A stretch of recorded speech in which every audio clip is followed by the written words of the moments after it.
Nora Fatehi যে হচ্ছে একজন কানাডিয়ান ডান্সার, এক কথায় বলিউড আইটেম গার্ল। এক কথায় Bollywood item girl. Wow, Bollywood item girl Nura Fatehi. হুজুর আপনি না বললে তো জানতাম না নুরা ফাতেহি কোন। খুব উপকার করলেন, খুব উপকার করলেন। নোরা ফাতেহির প্রতিও আমার একই সাজেশন থাকবে যে পাস্ট ইজ পাস্ট, অতীতে যা হয়ে গিয়েছে ভুলে যান। আপনি ভালো কোনো হুজুরকে বিয়ে করে দিনের পথে ফিরে আসেন। এরে Nura Fatehi, first is first. তুই যদি এই ভিডিও দেখি থাকস বোন, প্লিজ তোরা যেহেতু এই হুজুরের সাজেশন দিয়ে দিছে ভালো কোনো হুজুর বিয়ে করবেন লাই, তুই এই টিকটক হুজুরটারে বিয়ে কর। বলে হুজুর হ্যাঁ আপনারে বিয়ে করমু, আপনারে বিয়ে করে কি ভালোর পথে আসমু। টিকটক হুজুর ঠিক আছেন রে? হ্যাঁ আমি জীবনে বিয়েই করব না।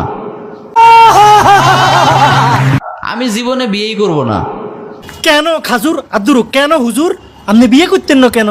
কারণ বিয়ে করলেই ওয়াইফকে এইটা কিনে দাও, ওইটা কিনে দাও, স্নো কিনে দাও, পাউডার কিনে দাও, ঠিক কি না? হুজুর খাইলে সোনুয়ার পাউডার নে ওয়াইফেরে কিনি দিবেন। এই যে শাড়ি কিনি দাও, চুরি কিনি দাও, কানের দুল, নাকের দুল, তারপরে হ্যান ত্যান কসমেটিক্স আরো কত কিছু আছে, এগিন কনে কিনি দিব। হ্যাঁ ও আচ্ছা, এই ধরনের আপনি বিয়ে করতেন না। পিন কমেন্টে লিংক দেওয়া আছে, ওই ভিডিওটা দেখি এখনই কাজ শুরু করে দাও। আমার গার্লফ্রেন্ডকে আমি কিছু ইসলামিক বই গিফট করেছিলাম। ওমা কিয়া কয়, হুজুরের তো বলে গার্লফ্রেন্ডও আছে। আচ্ছা, গার্লফ্রেন্ডকে ইসলামিক বই নিয়ে গিফট করছিলেন, তারপরে?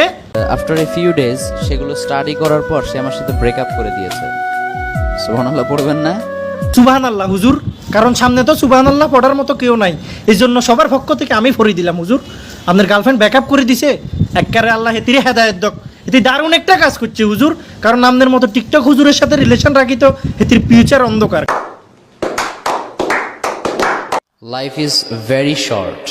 One day is good, one day is bad. One day is for you, one day is against you.